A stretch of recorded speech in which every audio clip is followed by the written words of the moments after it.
They return to work. They have padded practices yesterday, today, tomorrow, then go to New Orleans, play the preseason finale. Starters are expected to play. Here was Sean Payton giving us an update on the players that were back at practice. It's good to have him back out here. I thought, we all felt the same way. Training room and Nik having what he had done wasn't going to keep him back very long, just based on the location. Having Dre back out, all of those things we talked about last week happening here today, Tuesday. Nik, we put on reserve injured. That's an ACL and a pretty significant injury and season ending. So that's a tough loss. You want to take a crack at Nik's name again? Greguglio. Was I close? Struggling. No, but it actually sounded good, and I think I was probably saying it that way too. But no, the official pronunciation, we feel bad for him. Hopefully a speedy recovery. See him back out on the field next year. Nik Gargiulo. Yeah, that's a tough one. Had the ACL. You during camp, during a preseason game, you hate to see guys lost for the year. Unfortunately for him, it's you look up and it's tough. Right, especially now that you got a season-ending injury. But it's good to get Bonito back and Greenlaw back, and Bowles. Mark, you've done San Francisco games. You've seen the impact that Dre Greenlaw makes as a player. But what does he bring in terms of an energy? Like, I look at the Broncos defense, what they did last year, and how they went about their business. They were smart. They were disciplined. They were like that bookworm student that was always taking notes, sitting in the front of the class, doing their homework, and getting straight A's. But they did it, in a very, quiet, go about their business way. Greenlaw brings an energy, a swagger. I think back to that 2015 Broncos defense that won a Super Bowl and how this defense is being favorably compared to them. But here's the difference. That defense had outsized personalities that I think it's not a coincidence that defense went out and did what they did when they had people like Aqib Talib and they had people like a Malik Jackson and a Von Miller. Does Dre Greenlaw bring an added boost from an energy standpoint, an attitude standpoint that this defense needs if it's going to be a great, great defense? Dre Greenlaw is one of the few guys in the National Football League that intimidates other teams. There's very few guys, even when I was playing, like there was a few guys that you're like, oh shoot, man, this dude is special, right? Like Ray Lewis. Buckle it up, boys. Ray's coming to town. There were a few guys like that over the course of my career that, you were very, very aware of on every single play. Dre Greenlaw is one of those guys. That dude is physical. That dude's got some nastiness to him.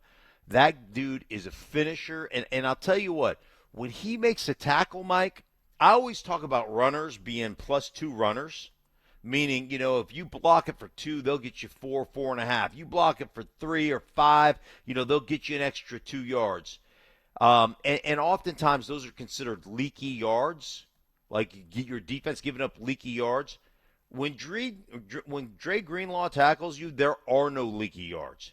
You go backwards. If they block it for 2 and he hits you, you get 2, and you're going backwards. There are no extra yards after he hits you. He is physical at the point of attack. He is nasty, and he just brings an attitude that I think is infectious, and I really do think, and this is hard to say in the NFL because everybody's great, but there's an intimidation factor when you play against him, and I thought that was one of the big things he brought to San Francisco, like potentially, like it almost was one of those situations where he was kind of the enforcer. Fred Warner operated the show, and he was a great player, but Greenlaw was the dude you got to pull off people, right? You got to say, hey, man, back it up because we're going to get penalized on this, because he was that type of attitude. Man, I can't tell you how excited I was when we signed him and what I think he brings to the equation. Yeah, I think now, Mark, looking at his situation, and he only played in 2 games last year. He got hurt the year before in the Super Bowl. towards Achilles. Tried to come back last year, just wasn't quite the same player. Got hurt here right when he got here, during the offseason. Then got hurt again during training camp a few days in. How do you handle him in this last preseason game? I think you need to play him a little bit. I'm nervous about it, but with the limited amount of football he's played in the last year and a half, 2 years, I think he needs to get out there a little bit and knock some of that rust off, get under the lights, and play in a game type of setting with some of the starters around him. It looks like he's back healthy. He's going through all the tests to make sure he's as healthy as possible, but I'd put him out there 6-8 plays against the Saints. What do you say? I'd love to see it. Now, how does playing on turf in New Orleans, how does that affect your decision making? If it's because how turf is, man, it's a little bit grippier. You stop and go. If you're still coming back from whatever muscle injury he had, I think it was a quad or whatever it was. But that's the thing. One thing I do know about that guy, there are certain guys that you'd like to see play a few plays in preseason, but if he doesn't, we're going to be okay. He's still going to come with that attitude. He's still going to come with that presence.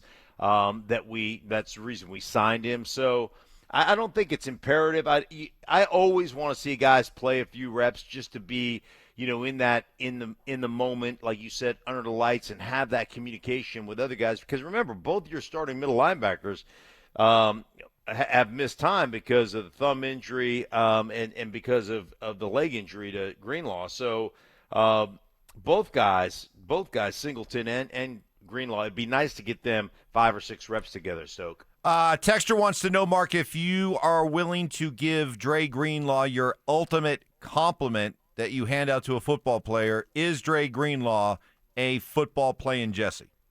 Oh, there's no question. Football playing Jesse, without question.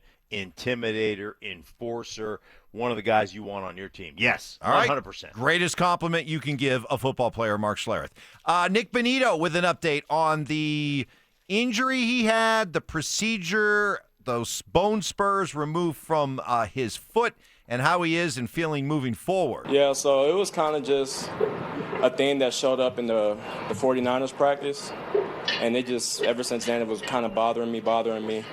Was trying to fight through it through the game, and it felt like I told the trainers if I kept playing, I don't think I could have really kept going on it. So it was just something where we could either keep trying to fight through this throughout the season or have the procedure done and not worry about it. So I feel like with the trainers, what they told me and what coach told me, they were like I should get it done. So I have full trust in them, and that's what we ended up doing. Do you feel fine today? I'm still trying to get used to just my footing and moving around again and stuff like that, because I wasn't really able to this past week or so. So I'm still figuring my way out. All right, you guys have both played through your fair share of injuries as players. Read between the lines there. We good? We good with Nik Bonitto? He out of the woods? Nothing to see here. He's 100% moving forward there, Stoke? Yeah, it didn't sound like it was a big deal.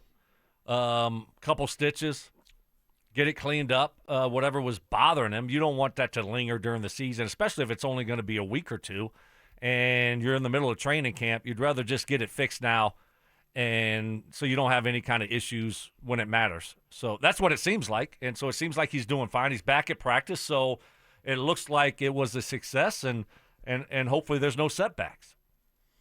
Yeah, I don't think it's that big. It doesn't feel like a big deal to me. They'll put a little pad on the top of his foot wherever that bone spur was, so it gets protected from being stepped on and all that kind of stuff. I think it'll be to me, it feels like a non-issue from the beginning. So okay. I think it's good, and I think Nik Bonitto will do what Nik Bonitto does. That's rush the passer. All right, and is that meaning that he is ready to go out and play the way that will get him a new contract here very soon? Yeah, they're going well. I feel like there's been good communication on both sides. I think, it's just my agent. I feel like he's one of the best in the game. I feel like I got to trust what he's doing, and knowing how they feel about me upstairs, I feel like something will get done, but it's just a matter of when. And, until then, I just got to keep doing me. Okay, it feels like this is just a matter of when, not if, Stink. a contract gets done. And I think the biggest thing that stands out for me is that we as football fans have gotten our fair share of unhappy players with their contracts and whether they're holding out or holding in, and there seems to be enough attention surrounding those players. They generate enough of the negativity, whether it's the Micah Parsons, the Trey Hendricksons, the Terry McLaurins of the world. Listening to Nik Bonitto, it sounds like relationships are good between him and the organization, and it's just a matter of time that a new deal gets done. I'd say probably maybe by next week so that you can get that added boost and energy through the building. Yeah, you know what? You keep going with the next week added boost, contract signing boost, confetti, and all those, human tunnels and whatnot. That was an added bonus. This feels to me that they're waiting to see what Micah Parsons gets. This feels to me like it's Nik Bonitto's camp waiting to see kind of how the market is reset by Micah Parsons. And then where do we go from here? It feels to me like the Broncos have said, hey, man, we're ready to sign you.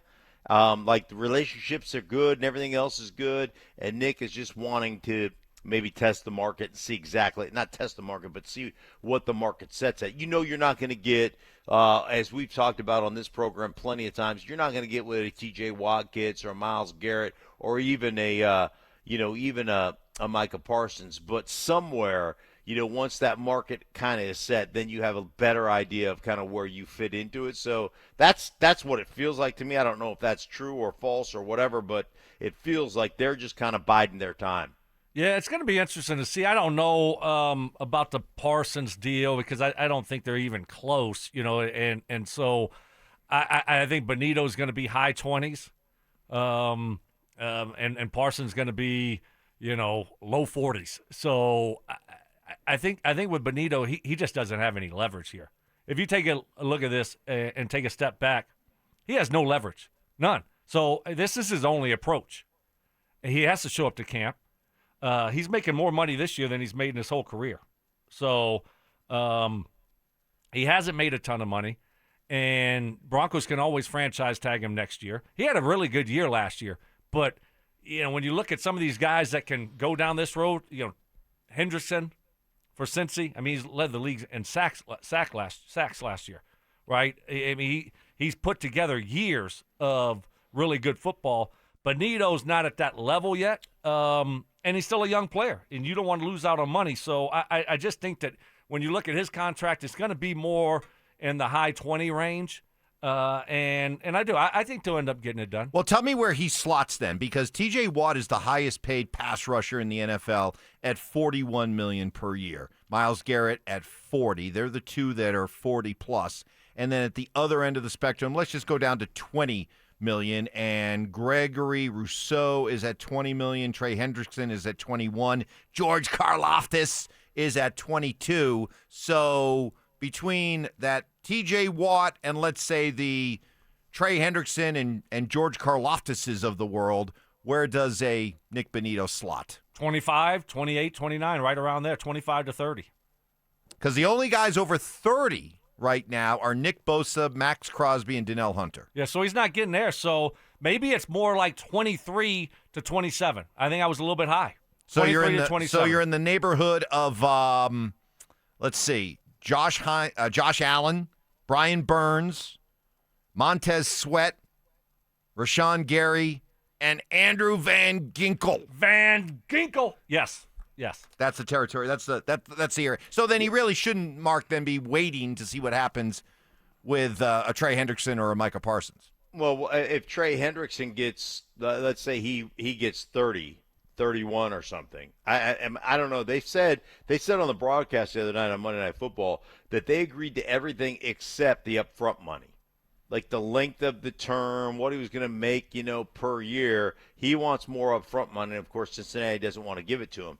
So if he led the league with 17.5 sacks and he gets 31, Micah's at the 40s and TJ Watt's at the 40s and Myles Garrett's at the 40s, but he's the next guy in line, like the next highest paid. He gets 31.